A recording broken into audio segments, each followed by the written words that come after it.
Hey guys, you're Marty Geek. In this video, I'm gonna be sharing with you guys a hands-on look of the Xbox Game Pass for Windows PC. Like you see, I'm already downloading games here already. Keep in mind, you have to download the latest application for this, which is gonna be in beta, and you have to be part of the Windows Insider program.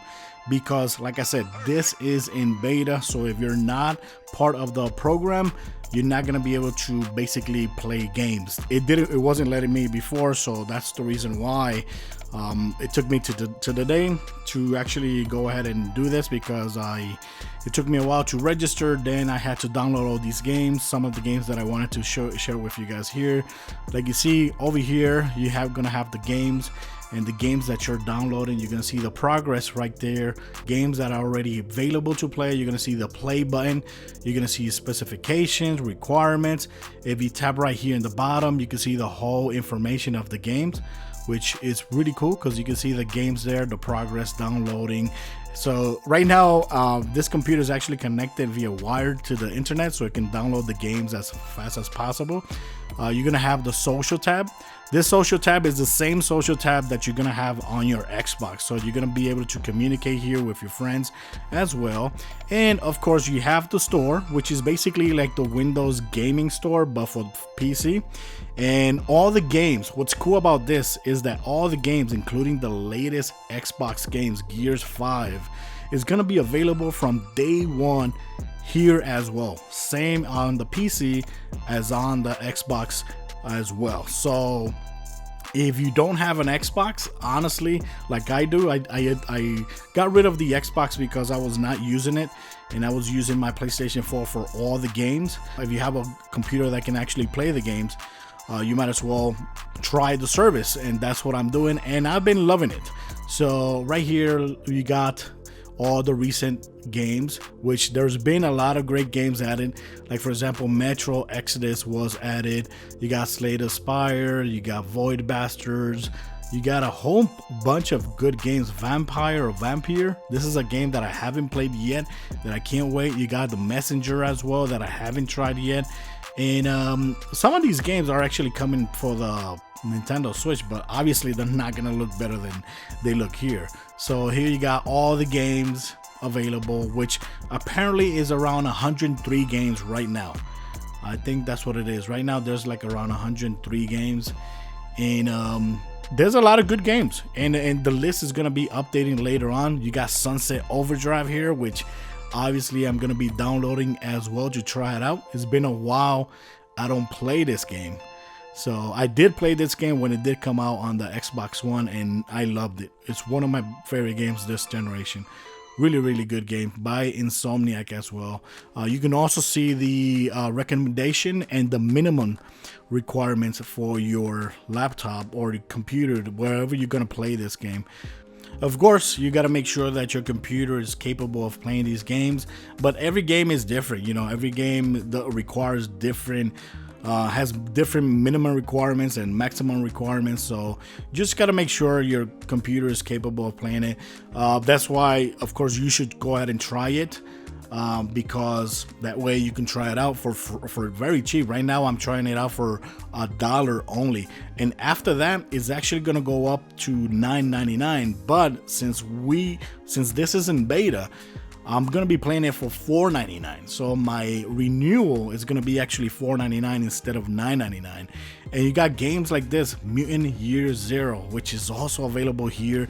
I haven't played.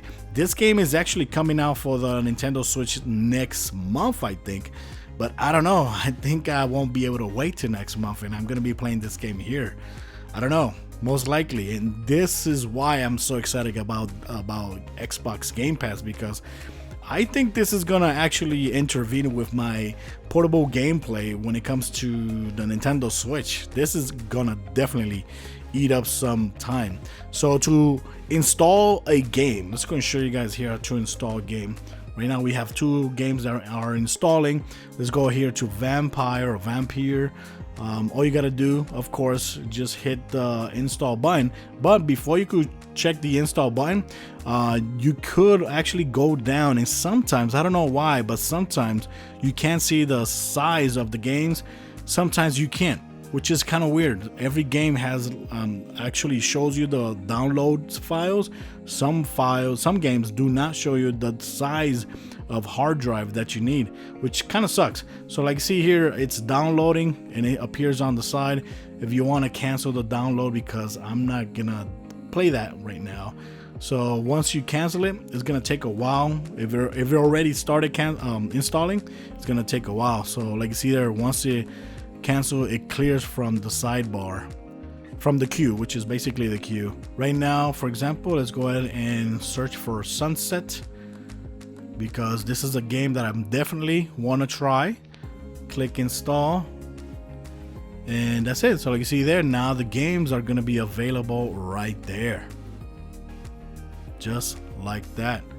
So of course, those are 3 games that I definitely want to play. Lucky Steel, I think I'm going to be deleting it because I already did play it. Okay, and now we are back with the games already installed. Now keep in mind, this is the next day after I started the first half of the video, and like you see here, I already did install Ori and the Blind Forest, Sunset Overdrive, Metro Exodus, and that's it. So it took me a while because I decided to also download the other games. Now one thing that I realized is that when you press the right click on a game, you can move up to the top, or you could go ahead and uninstall the game from here. That's what I'm doing for Lucky Steel right there, because like I said before, I already played the game. It's really good game, but I don't need that, and I definitely need the space. So another thing that I wanted to show you guys here is that you could go offline, but in settings you have these options right here. It says automatically launch app at startup, or keep the app running in the background when the game is loaded. These two are selected by default. I recommend to turn them off, that way when you're playing they're not running in the background.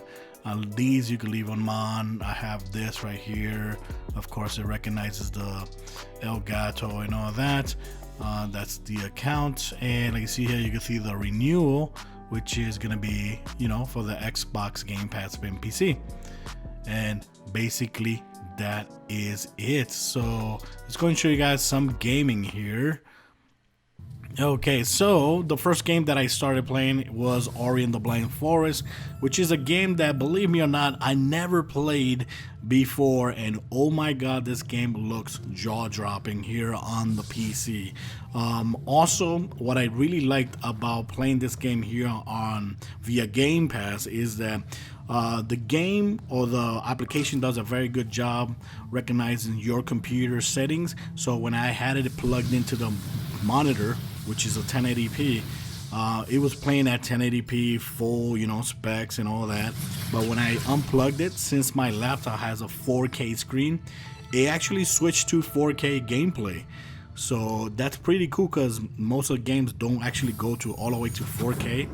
But in this game, it actually played in 4K, and it's really damn cool that the game can actually recognize easily your computer and just adjust for it to have the best performance on your computer.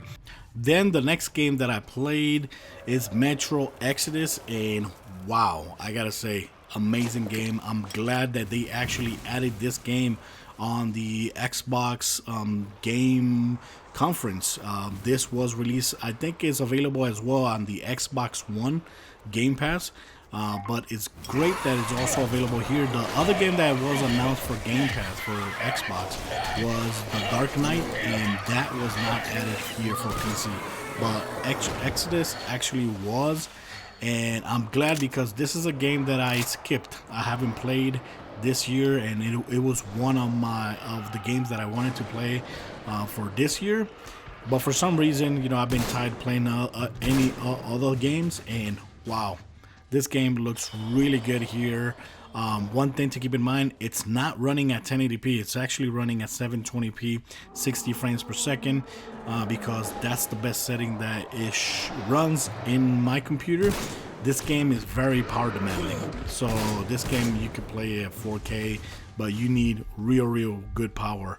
So, but it looks good and all that because it's actually very friendly with GeForce graphic cards. I think it's also compatible with V-Sync or G-Sync, something like that. So it looks pretty damn good. The experience feels awesome. By the time you watch this video right here, I already been playing this game for over 3 hours already, and wow, it looks great, especially on the monitor for the computer. It looks on the laptop, it looks really damn awesome as well. And of course, the other game that I had to try again was Sunset Overdrive, and I gotta say, it looks freaking amazing. I can't remember this game looking this good here on PC. I'm pretty sure it's because it's on PC, the Xbox One. I don't think it looked this good. I did play this game on the Xbox One when it first came out, and wow, it looks incredible on PC. Of course, it's here, the computer actually recognized it at 1080p, 60 frames per second, so it's running beautifully. Very smooth here on my computer. Now, for those asking what computer I have, it's the Dell XPS 15. It's not new. I think the one that I have is from 2016 or 17. It has a 4K screen, 16 gigabytes of RAM, 512 gigabytes of SSD, Intel Core i7, 2.8 gigahertz. And of course, the graphic card that it has is the GeForce 1050 with just 4 gigabytes of VRAM. That's it. So obviously, the latest laptops with the external, or the gaming cards, video cards, are obviously way better than this. And if it's running good here on my computer, which is not a gaming laptop, it should run a lot better if you actually have a gaming laptop. And that's the cool thing about this, because I'm like, why would you buy an Xbox One now? Why would you buy the next Xbox One when you can play these Xbox One game on day one on any laptop, on any gaming laptop? And most likely, if you have a very powerful gaming laptop, it might even look better than the Xbox One itself. So, and for $10 a month, honestly, I gotta say, this is the best service that they have against any other company. For me, in my opinion, there's no other service that any other company is offering that's better than this. $10 a month, you're getting every single release for Xbox exclusive games on day one on PC and Xbox One. And depending on which platform you're using it, if you're using the Game Pass for Xbox or Game Pass for PC, the games are actually, the titles lineup are actually going to be different. They're not totally the same. Some games are going to be available on both. Like, for example, Metro Exodus is available for both right now, but Dark Knight Batman is not. It's only available on the Xbox console. So, but other than that, it's awesome. And I gotta say, for $1 right now that I'm trying it, and since it's in beta, I'm gonna be paying just $4.99. Just $4.99 for using this in beta form, which honestly feels really good. So far, the beta feels as good as the other one that I was using for Xbox. But the great thing now is that every game that's on the list in the app, it's gonna be available, playable on PC. That's the huge advantage now from before. Like I said before, if you've been following me, before I did play Xbox games on my PC using the Xbox Game Pass, but most of the other games were not compatible on the PC, just the most of the first party games. But when it came to third party games, they were not compatible with PC, most of them. Now every single game is compatible. So it's awesome. So guys, that's it for this video. I just want to share my opinions so far of the Xbox Game Pass for PC, and I'm loving it. And this is a thing, this service right here, I think is going to be eating up some of the game time that I'm going to be having, that I used to have on the Nintendo Switch on the go. Definitely, because there's so many awesome games here that I'm going to be able to play on a bigger screen with the Xbox One controller. So guys, Thanks for watching this video. Let me know what you think about this video and the service as well. Are you going to be trying it out or not? Or are you going to be sticking to the Xbox One console? Thanks for watching this video. Till next time, guys. Bye-bye.